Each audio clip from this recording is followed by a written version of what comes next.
All right, here's an update to the Rheem hybrid water heater that I installed. I love this thing. I just turned it off so you wouldn't get any wind noise, but I have a video with it on. I bumped it back down. We keep it around 128.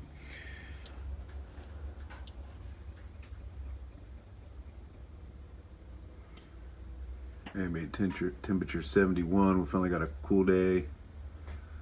And discharge temperature is the same as 59 degrees out of here.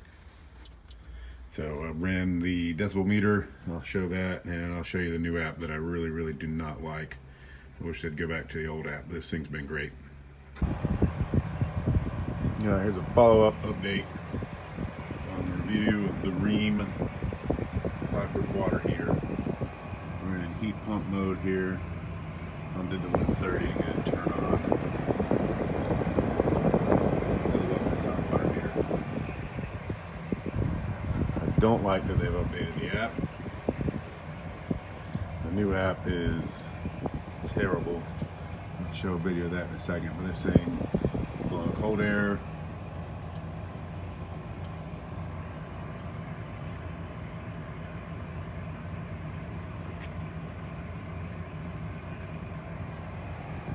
It's very reliable.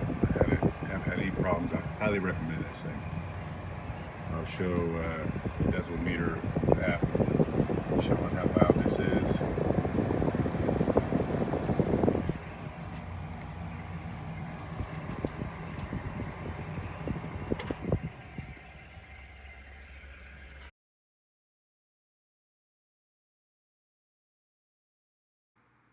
Alright, here I'm going to load the EcoNet app, and this is the one I just can't stand. I do like the dark mode.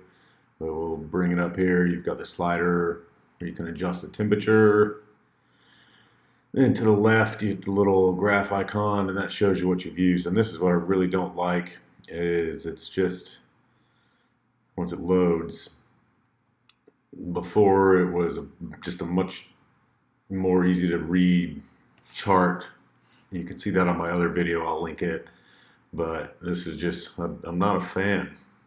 I love the hot water heater. I used to love the app, but I can't get behind this app going back through monthly, go back month by month, and then we'll switch over to yearly, try to get back to the current month.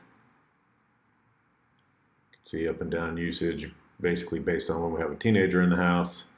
And for the year, we've used 302 kilowatts of energy since we've installed this, which I believe our rate is just about 9 cents per kilowatt since we've installed this thing. So that's fantastic.